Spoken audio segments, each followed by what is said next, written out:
Под силно полициско обезбедување, челниците на криминалниот клан Беланоца Барон беа спроведени во Скопскиот кривичен суд, но рочиштето се одложи поради отсуство на тројца бранители. Еден адвокат го известил судот дека е на одмор, вториот дека нема да присуствува поради тоа што ќерка му е болна, а третиот воопшто и не го информирал судијата дека нема да дојде. Фанка Јанчулева, која е главен судија во предметот, им порача да си најдат и втор бранител, кој ќе може да ги застапува, бидејќи нема да дозволи судењето да се одолговлекува. На обвинителна клупа седнаа двајцата лидери на криминалниот клан, Фатлю Мајети Тоте и Јакиф Рахмановски, кои се товарат за 8 убиства од 2020 до 2024 година. Полицијата собра докази дека тие како глава на наркокартелот од зад решетки нарачувале убиства на нивните противници во Скопското криминално подземје, во кој се вбројуваат Двојното во Шишабар, кога беа ликвидирани Јетон Кривањева Жила и Енес Исеинов Лаци,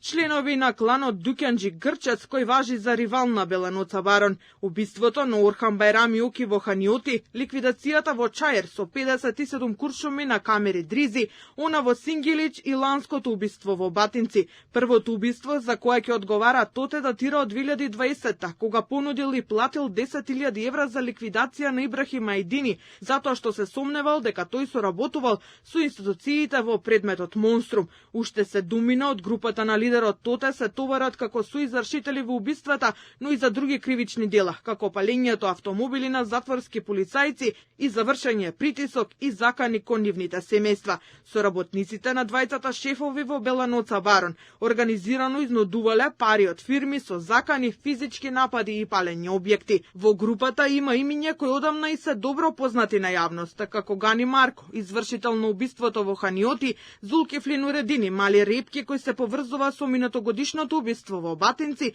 и Шинаси Мислани, познат како Шинки Версаче, кој беше уапсен лани во декември кога полицијата го растори криминалниот клан. Тогаш министерот Панча Тошковски рече дека во акцијата биле пронајдени околу половина милион евра, а од бункерите во Чаер и Рачиново македонската армија им извади пари, злато и оружје.